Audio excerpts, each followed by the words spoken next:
Assalamualaikum warahmatullahi wabarakatuh. Selamat pagi. Perkenalkan, nama saya Nova Maulud Widodo, SE MSI. Saya merupakan dosen di program studi Sarjana Terapan Akuntansi Sektor Publik, jurusan Akuntansi Politeknik Negeri Madiun. Pada kesempatan pagi hari ini mohon izin saya mengajar sesuai dengan bidang ilmu yang saya miliki, yaitu di akuntansi. Mata kuliah yang saya ampu adalah antara lain akuntansi keuangan menengah, kemudian akuntansi sektor publik, kemudian praktik PPN dan PPNBM. Pada kesempatan ini izinkan saya menyampaikan pernyataan diri dosen dalam unjuk kerja Tridharma Perguruan Tinggi atau PD UKTPT sesuai dengan semangat Merdeka Belajar Kampus Merdeka, dengan tujuan memenuhi kelengkapan sertifikasi dosen tahun 2023 khususnya dalam aspek pengajaran. Baik, terkait dengan pengalaman mengajar dan prestasi dalam Tridharma, saya bergabung di Politeknik Negeri Madiun tahun 2017 mulai dengan dosen kontrak, kemudian keterima di CPNS tahun 2019 sampai dengan sekarang setelah 4 tahun. Kemudian terkait dengan pendidikan, saya merupakan lulusan magister akuntansi, jurusan akuntansi. Terkait dengan pengalaman mengajar, saya mulai mengajar di bidang akuntansi, kemudian untuk fokus keahlian saya adalah akuntansi keuangan, khususnya governance di sektor publik. Pada kesempatan ini izinkan saya untuk menyampaikan pernyataan diri dosen dalam unjuk kerja Tridharma Perguruan Tinggi, yang mana di sini saya ingin menyampaikan terkait dengan mata kuliah yang pernah saya ampu, yaitu akuntansi keuangan menengah dengan bobot 3 SKS. Mata kuliah ini adalah mata kuliah wajib di program studi akuntansi. Perkuliahan ini akan dilaksanakan dengan 16 kali pertemuan materi, sedangkan satu pertemuan untuk UTS dan satu pertemuan untuk ujian akhir semester atau UAS. Deskripsi mata kuliah ini merupakan mata kuliah teori dengan bobot 3 SKS yang membahas mengenai perlakuan akuntansi atas komponen laporan keuangan berdasarkan PSAK, kemudian penerapan akuntansi pada berbagai sektor, khususnya di sektor perusahaan komersial. Di sana terdapat perusahaan manufaktur, perusahaan jasa, kemudian bisa juga terkait dengan perusahaan dagang. Kemudian juga membahas tentang bagaimana pelaporan akuntansi pada laporan keuangan perusahaan serta isu-isu terkait dengan perkembangan akuntansi. Pada pengajaran di mata kuliah akuntansi keuangan menengah, sistem perkuliahan yaitu dilakukan dengan tatap muka atau secara offline. Selanjutnya dibantu dengan aplikasi Siakat Cloud Politeknik Negeri Madiun terkait dengan monitoring kehadiran, monitoring materi RPS, dan aktualisasi pembelajaran. Perkuliahan akuntansi keuangan menengah dengan metode perkuliahan yang digunakan, yaitu yang pertama adalah metode delivery interaction, yang mana dosen akan memberikan materi dengan ceramah, kemudian mengedepankan interaksi berupa tanya jawab dengan mahasiswa guna mengetahui pemahaman mahasiswa dari materi yang sudah disampaikan. Selain itu, mahasiswa juga diminta untuk melakukan presentasi terkait dengan pemahaman materi pada saat itu. Selanjutnya disusun makalah, dan untuk mahasiswa lain yang menjadi audien, kita minta untuk membuat RMK agar pemahaman di dalam perkuliahan berjalan dengan baik. Selanjutnya, literasi yang digunakan adalah buku akuntansi keuangan menengah 1 dan buku akuntansi keuangan menengah 2 author Ibu Dwi Martani, terbitan Salemba 4. Kemudian juga buku dari karangan Keisha Wegan, dan yang pastinya adalah PSAK dari Ikatan Akuntan Indonesia, dan juga literasi lain yang mendukung. Selanjutnya metode yang kedua adalah metode problem based learning, yaitu dengan cara setelah materi disampaikan, dosen memberikan tugas dan isu terkini yang awalnya kita bahas di diskusi kelas. Selanjutnya tugas ini akan dibahas guna untuk menyinkronkan antara materi yang sudah disampaikan dengan kasus atau isu-isu yang terjadi di kehidupan. Hal ini adalah dengan harapan agar mahasiswa mampu lebih memahami sistem pembelajaran terkait dengan akuntansi keuangan menengah. Capaian mata kuliah akuntansi keuangan menengah yang pertama adalah mahasiswa mengetahui perlakuan akuntansi atas komponen laporan keuangan. Di antaranya adalah komponen laporan posisi keuangan, yaitu ada aset, ada liabilitas, ada ekuitas. Selanjutnya adalah komponen dari laporan laba rugi, yaitu pendapatan dan beban. Kemudian capaian mata kuliah akuntansi keuangan menengah yang kedua adalah mahasiswa mampu memahami landasan teoritis yang mendasari akuntansi keuangan. Dan yang terakhir, mahasiswa mampu menyusun laporan keuangan, yaitu laporan posisi keuangan, laporan laba rugi, laporan perubahan ekuitas, laporan arus kas, dan catatan atas laporan keuangan. Pokok materi yang akan dibahas dalam mata kuliah akuntansi keuangan menengah yaitu yang pertama adalah akuntansi keuangan, sistem informasi akuntansi dan laporan keuangan. 2. Instrumen keuangan, kas piutang. 3. Persediaan aset tetap, properti dan investasi, depresiasi, aset tak berwujud, kemudian ada pendapatan, kemudian ada beban, dan isu lain seputar akuntansi keuangan. Di akhir pembelajaran diharapkan adanya interaksi interaksi terkait dengan materi pembelajaran. Untuk itu dilakukan diskusi tanya jawab terkait dengan materi. Selanjutnya adalah skema asesmen, yaitu kehadiran 10%, tugas dan partisipasi diskusi 30%, UTS 30%, dan ujian akhir semester 30%. Berikutnya ini adalah cuplikan video pembelajaran yang saya lakukan.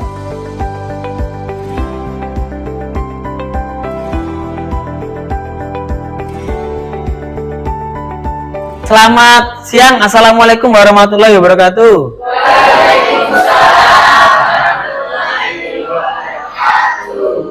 Bagaimana kabar adik-adik mahasiswa? Baik. Ya, pada kesempatan siang hari ini ya, kita akan membahas materi terkait dengan akuntansi persediaan. Ya, sebelum perkuliahan dimulai, marilah kita menundukkan kepala sejenak, berdoa kepada Tuhan Yang Maha Esa supaya perkuliahan pada siang hari ini berjalan lancar. Berdoa, mulai.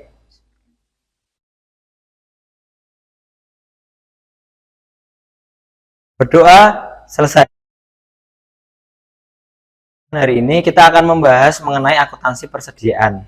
Ya, jadi kita akan bahas apa itu persediaan. Di dalam perusahaan, terutama ini adalah perusahaan dagang, perusahaan manufaktur, ya, tentu mereka akan memiliki persediaan, ya. Kemudian di dalam penyampaian materi kuliah pada siang hari ini, setelah pemaparan materi dari saya, mahasiswa nanti diperkenankan ya untuk menyampaikan pertanyaan, sehingga akan ada sesi diskusi setelah setelah pemaparan materi itu selesai. Baik, slide berikutnya ya.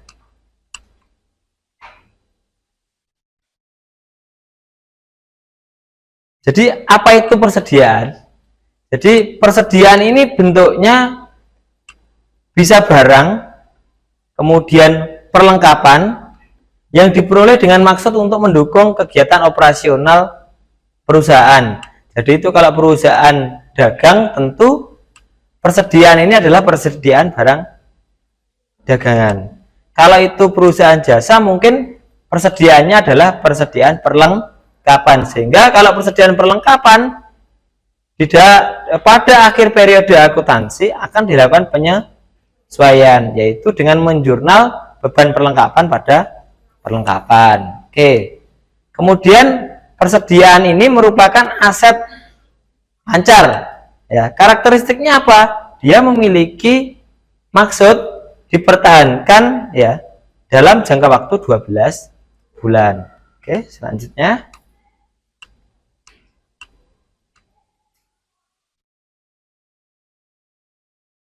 Lalu cakupan persediaan. Teman-teman bisa dilihat di sini bahwa untuk cakupan persediaan itu bisa berbentuk barang atau perlengkapan operasional. Kemudian bahan atau perlengkapan untuk proses produksi. Ya. Kalau barang untuk operasional ini mungkin berbeda dengan barang untuk produksi. Barang untuk produksi ada barang dalam proses, ada bahan jadi bahan mentah, bahan baku gitu ya. Nah, kemudian yang ketiga ini adalah barang dalam proses produksi. Kemudian jenis persediaan ya. Jenis persediaan di sini bisa persediaan dagang maupun persediaan terkait dengan manufaktur. Nah, di sini kalau persediaan dagang berarti produk yang dimiliki karena proses pembelian, kemudian ketika barang itu menjadi stok, ada orang beli, kita jual, ya. Ini persediaan barang dagang. Kalau persediaan manufaktur adalah persediaan yang kita lakukan proses produksi. Bahan baku kita olah sedemikian rupa menjadi barang dalam proses, barang setengah jadi menjadi barang jadi. Kemudian selanjutnya adalah pengakuan persediaan. Pengakuan persediaan itu bagaimana? Di dalam mengakui persediaan, yaitu persediaan diakui pada saat diterima atau kepenguasaannya berpindah. Kemudian bagaimana sih dalam mengakui harga pokok persediaan? Kita harus tahu dulu apa sih harga pokok persediaan, ya kan?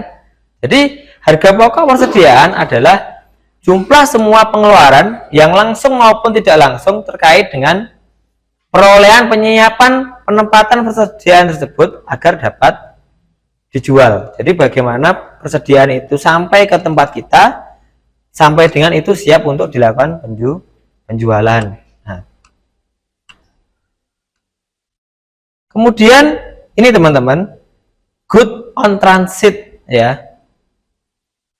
Dulu mungkin teman-teman sudah dapat informasi ya di pengantar akuntansi bahwa ada dua FOB. Ada FOB shipping point, kemudian ada FOB destination. FOB shipping point maksudnya apa? Hak atas barang ini beralih ke pembeli pada saat pengiriman ya. Pengaruhnya apa? Pengaruhnya pada saat barang itu keluar dari gudang penjual, maka sudah diakui sebagai persediaan pembeli. Sehingga apa yang terjadi? Ketika shipping point, biaya transportasi dari gudang penjual ke tempat pembeli ditanggung oleh pembeli ya. Termasuk dengan risiko terkait dengan barang tersebut. Lalu yang kedua adalah FOB destination. Berbeda dengan FOB shipping point, FOB destination ini adalah hak tidak beralihnya sampai barang diterima oleh pembeli. Maksudnya gini, hak itu tidak beralih ya kepemilikannya sampai barang itu di gudang pembeli. Jadi ketika dia masih diantar penjual itu masih tanggung jawabnya penjual. Sehingga apa?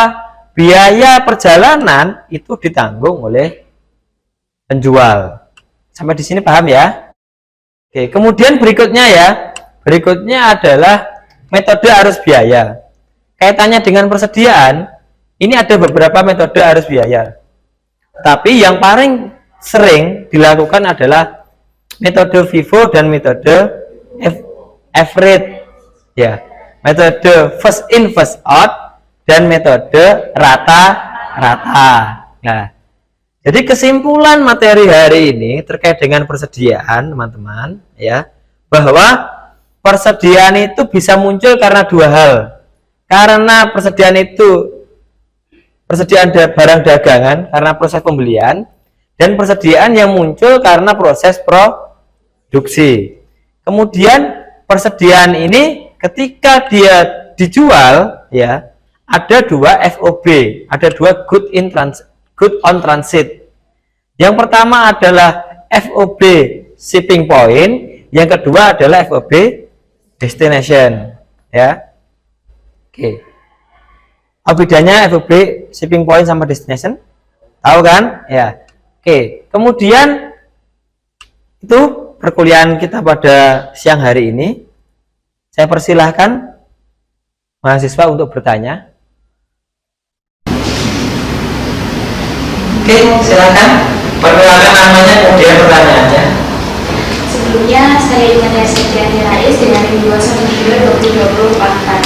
Di sini tadi Pak Romo menjelaskan bahwasannya yang digunakan itu ada Vivo dan average. Nah, pada praktiknya itu lebih banyak digunakan Vivo atau average dan mengapa? Terima kasih pertanyaannya dari Mbak Imaniar, ya. Metode Vivo dan average mana yang lebih sering digunakan, ya kan? Metode ini boleh digunakan semua, tetapi semuanya tidak boleh digunakan secara bersamaan. Kalau yang paling sering digunakan, ya, itu adalah metode Vivo, ya. Kenapa? Karena metode Vivo ini dalam pengidentifikasian arus biaya adalah harga beli yang pertama ini sebagai identifikasi harga pokok penjualan yang dikeluarkan pertama kali. Jadi Vivo itu artinya adalah first in first out. Lalu yang kedua itu average, ya. Kalau average ini rata-rata. Jadi ketika ada beberapa urutan terkait dengan harga beli barang, maka dari beberapa urutan itu di rata-rata. Ini adalah sebagai dasar untuk penentuan harga pokok, ya, harga pokok untuk penjualan, ya, harga pokok untuk menjual. Sehingga dampaknya apa? Dampaknya secara identifikasi kita memang perusahaan itu lebih mudah mengidentifikasi menggunakan arus biaya Vivo, ya. Selanjutnya, oleh karena itu, ya, Vivo ini yang paling banyak digunakan. Mungkin itu ya jawabannya, ya Mbak, ya. Bagaimana jawaban tadi? Apakah bisa dipahami, Mbak Imaniar? Sudah cukup jelas? Oke, adik-adik mahasiswa, hari ini saya kira sudah cukup jelas, ya, pemaparan materi terkait dengan akuntansi persediaan. Oleh karena itu, semoga materi pada siang hari ini bermanfaat untuk kalian. Selamat siang, saya akhiri. Assalamualaikum warahmatullahi wabarakatuh. Waalaikumsalam warahmatullahi wabarakatuh. Baiklah, demikian video PDD UKT PT aspek pengajaran yang saya paparkan. Semoga yang saya sampaikan pada kesempatan ini bermanfaat. Wabillahi taufiq wal hidayah. Wassalamualaikum warahmatullahi wabarakatuh. Terima kasih.